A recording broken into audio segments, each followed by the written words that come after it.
Justin and Bella are the perfect family. That's what people said about us. We've been together for a long time, and it seemed to me that everything was fine. Bella works for a large marketing company. She's a manager, and her job often requires business trips. At first, it wasn't a problem. I always supported her, understood that her work was important, and that she worked hard. But lately, I've started to notice that something's changing.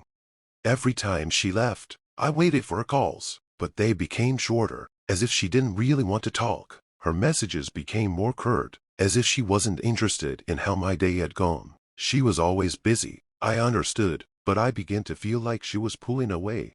One day, after her trip to Moscow, she came home, and I immediately noticed that something was bothering her. Bella was sitting on the couch, absorbed in her phone. Usually, she greeted me with a smile, asked how my day had gone, but this time there was none of that.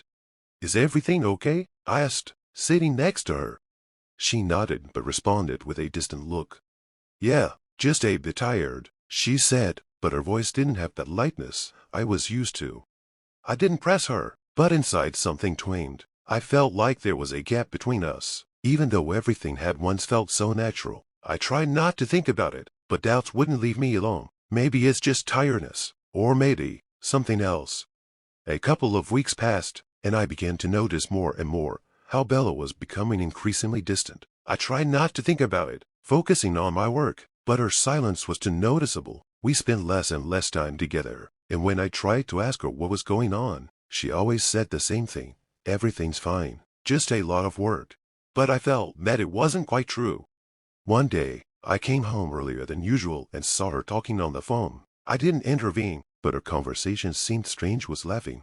Her voice was soft and lively, and it seemed like she didn't even notice me. It was so unlike her usual behavior that I couldn't help but feel something starting to build up inside me.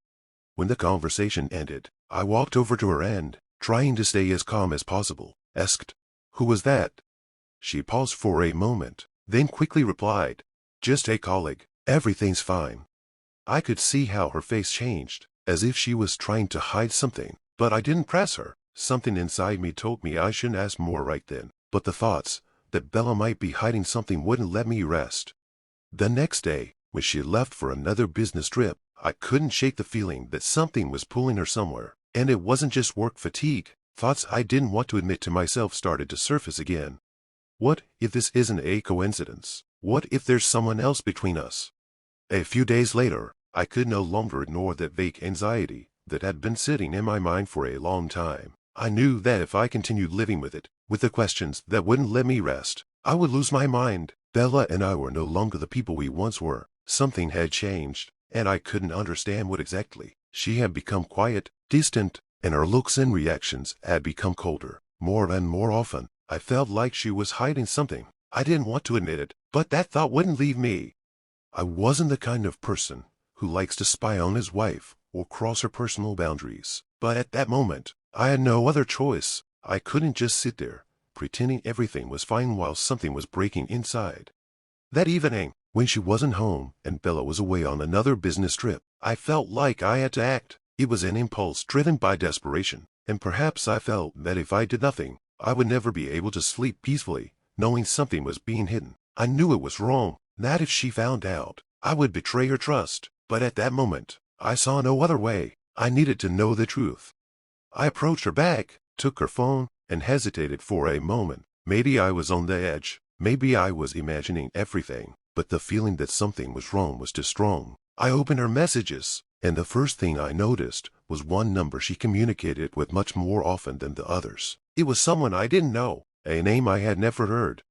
The messages were short, but with every new one she sent, I felt something tightening inside me. Emojis, phrases I had never seen in her conversations with others. All of it started to form a picture that didn't look good. She was telling this person how much she enjoyed spending time with him, how much she missed him, and something about looking forward to the next meeting. I knew these weren't just friendly chats. The phrases sounded intimate, and I felt a chill run down my spine.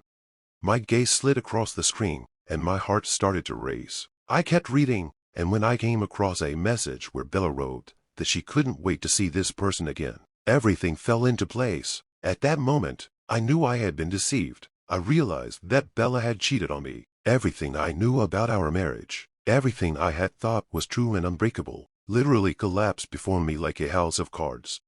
That moment was like a punch to the gut. I sat there with her phone in my hands, and inside me, everything turned upside down. I didn't know what to do next. I felt betrayed, lost, as if the ground was slipping from under my feet. I didn't know how to approach this, how to approach her, and most importantly, how to tell her I knew everything, how to say that now I saw her completely differently.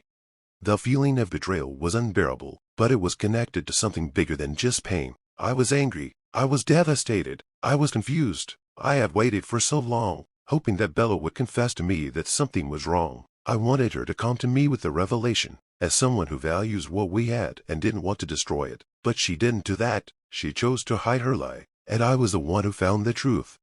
I sat there, gripping her phone in my hands, and thoughts swirled in my mind. I just wanted to get up and leave. But what would happen then? The thought that I could leave, leaving her and all those decades together behind, brought some relief. But at the same time, it was too difficult. We had been through so much, and how easily she could destroy it all. How easily she allowed herself to walk away from us, from what we built, without any respect. This wasn't just infidelity. It was a catastrophe that was changing me and my perception of our marriage. What should I do now? How to deal with this pain, with this betrayal that I could no longer ignore? I sat there, not knowing how to move forward. That night, when I learned the truth, everything inside me tightened. Bella's phone, which now seemed foreign to me, still lay on the table, a witness to what had happened. I kept replaying in my mind the moments when something went wrong, but I didn't want to believe it. Everything that once seemed clear and stable had now become shaky, and I could feel the ground slipping from under my feet. Mixed emotions overwhelmed me, from confusion and pain to anger and despair. I didn't know how to live with this. I tried to remember when everything started to change. When did her interest in me fade? When did her attention shift away from me? How could I have been so blind? Why didn't I notice these changes? I couldn't find an answer. With every new glance at her messages, it became harder to breathe. This wasn't just an act of infidelity, it was broken trust, a shattered connection. I knew I had to talk to her. It had become a necessity. I wouldn't be able to handle it without speaking, but I didn't know how to start. How could I ask her? How could I destroy everything we had built? The next day, when Bella returned, I waited for her at the door. I was ready, of course. She noticed something was wrong. There was something in my eyes that she couldn't ignore. We both knew this moment had come. "We need to talk," I said, not letting her pass. My words were firm, without embellishments. Bella frowned. She immediately understood I wasn't backing down. I saw her body tense, her eyes widen slightly.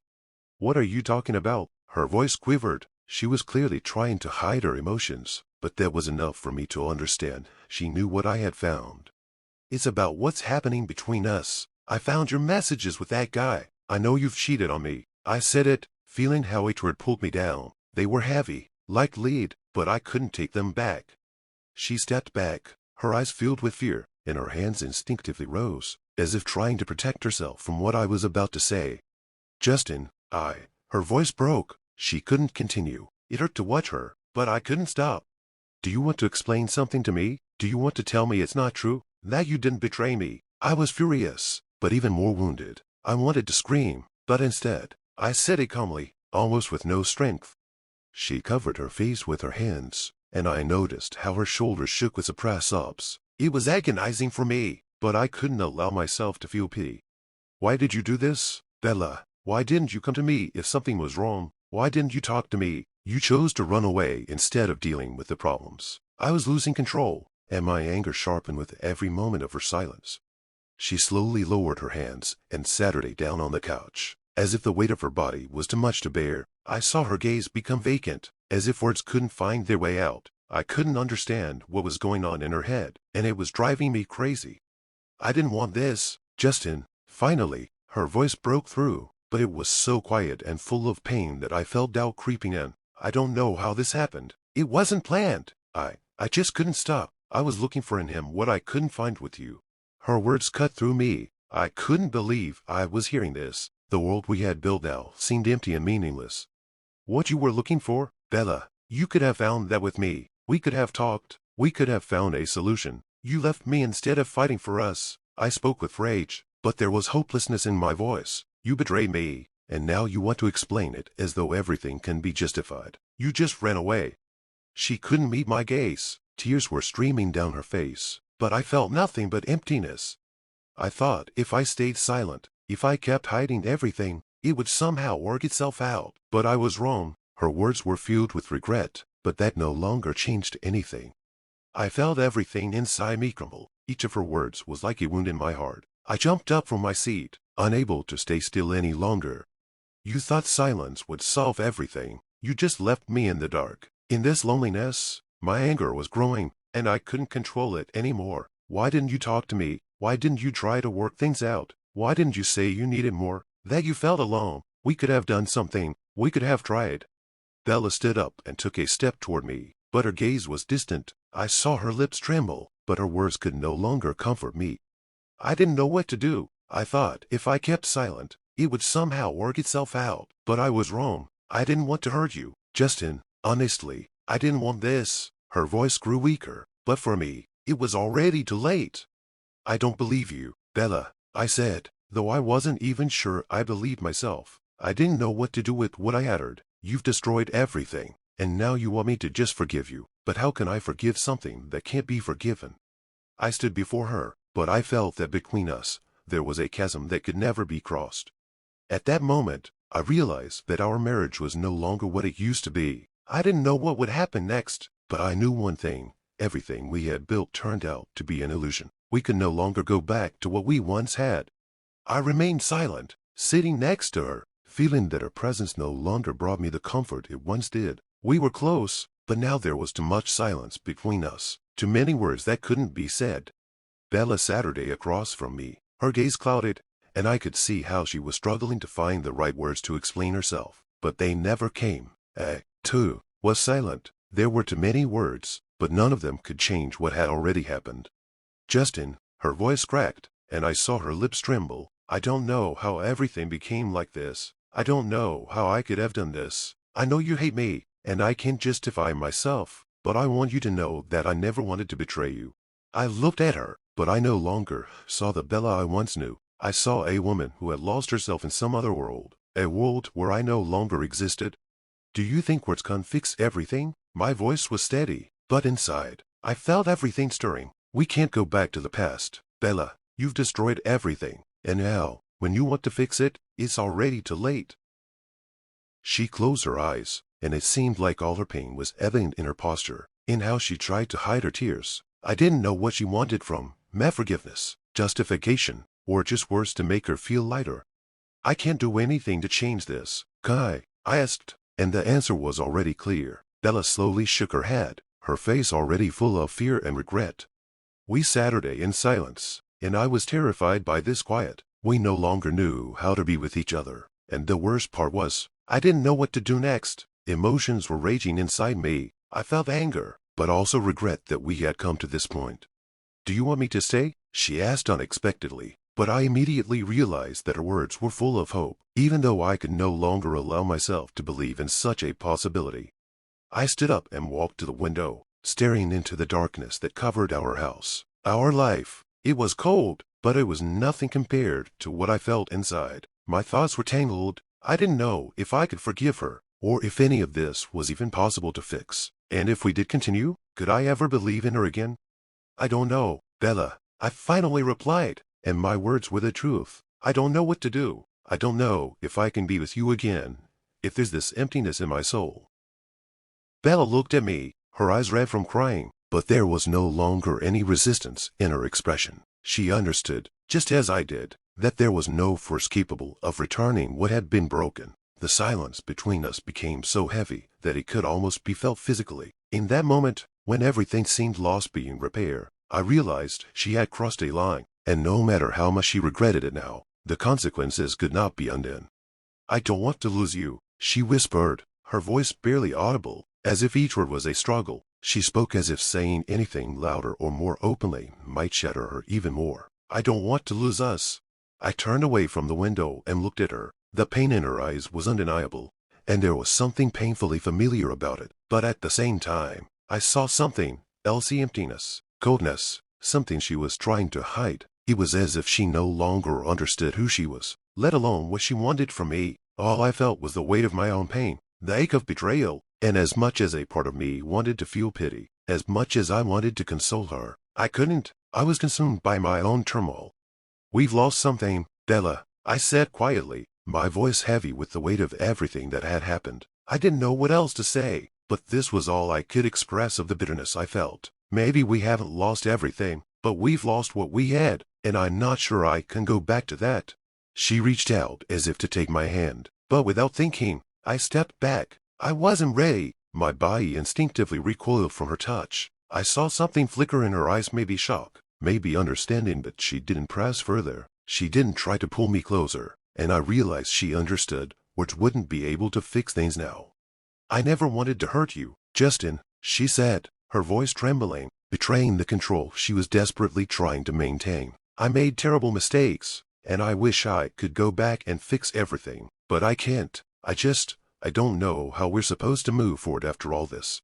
I couldn't answer her. I didn't know what to say. I didn't know what to do with myself or with what had happened. I stood there, feeling lost, not knowing where to go. My mind was filled with thoughts and images, one of them being the moment I saw her laughing on the phone with a man who had taken something from me that I didn't know how to get back. It felt like a knife in my back, and I couldn't shake that memory. "I don't know either," I said finally, after a long pause. "Maybe we need time. Maybe we need space to figure out what to do next. I don't know if I can forgive you, and even if I do, I don't know if I can ever forget." Her face twisted in pain, and she lowered her gaze. I could see the depth of her regret, but that didn't change the fact that something was broken, something was lost, and even if she wanted to, she couldn't bring it back. No words, no apologies could fix it.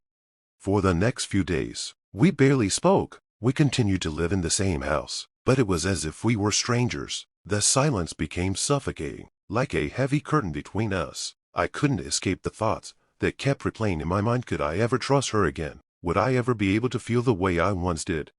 Then, one evening, as I sat on the couch alone, I heard her soft footsteps. I didn't look up, but I felt her presence near me. She didn't speak at first, but I could hear her breathing, slow and uncertain. "Justin," Bella said, her voice small, "I don't know what I'm asking, but I need to know. Do you still love me?" These words hung in there. I tried to find the right response, but my answer was unclear, confused. Honestly, I wasn't sure what I felt. The love I once had for her now seemed so far away, buried under layers of pain and disappointment. But I didn't want to hurt her more, and at the same time, I couldn't lie to myself. I didn't know how to answer her, and I felt lost. "I don't know," I said quietly, my voice barely above a whisper. "I'm not sure I can love you the way I did before. Everything's changed, Bella. I don't know if I can go back to what we were." She didn't respond. I heard her retreating steps and understood that she didn't need an answer. We both knew the truth. We weren't going back to what we had. We needed time, but time, sadly, didn't guarantee anything.